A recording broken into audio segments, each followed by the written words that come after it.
Hi and welcome back. This is Sandhya, and in this video I would like to share my thoughts on how to avoid burn signal while using Instant Pot. The biggest problem any Instant Pot user faces is the burn signal. So let's get started.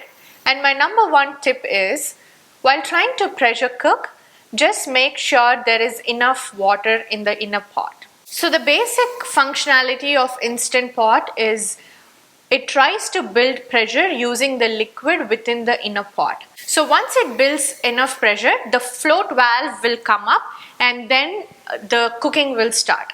So not having enough of water in the inner pot will lead to the bottom getting burnt or the food being stuck to the bottom. So to avoid this, you need to make sure at least there is 1 cup of water within the inner pot, and that makes sure that the pressure is built and your food gets cooked. While sauteing anything in oil, you can try to adjust the temperatures between high, low and medium, and that can be achieved by clicking the saute mode multiple times. If you saute in low temperatures, there is a very less chance of your food being burnt. But the caveat of using low temperature is it will take a long time. So what I prefer is trying to first saute in medium temperatures and then turn it into low.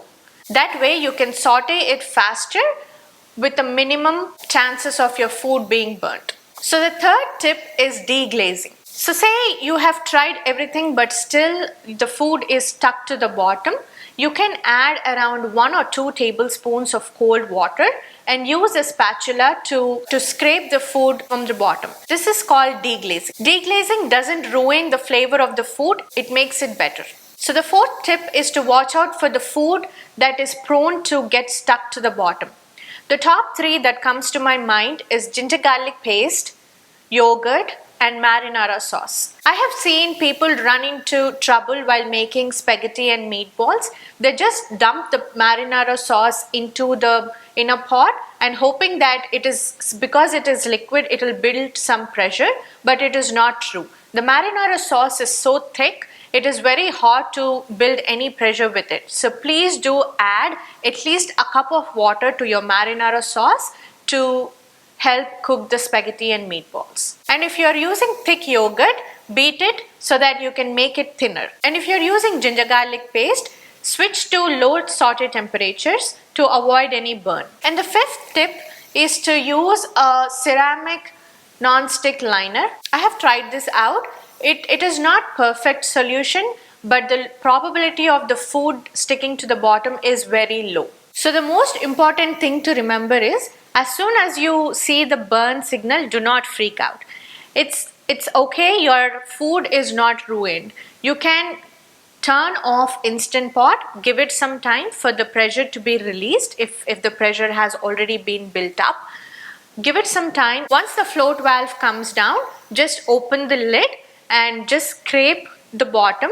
If possible, with whatever recipe you're making, if you could add a bit of water, try to add the water back in and put the lid back.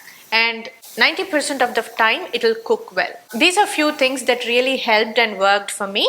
And if there is anything else that works for you and you think everybody needs to know about it, please leave it in the comment section below. So I hope you enjoyed watching this video and I hope these tips are helpful. Thank you and see you all in the next video. Please do share and subscribe to my channel. While trying to pressure cook, just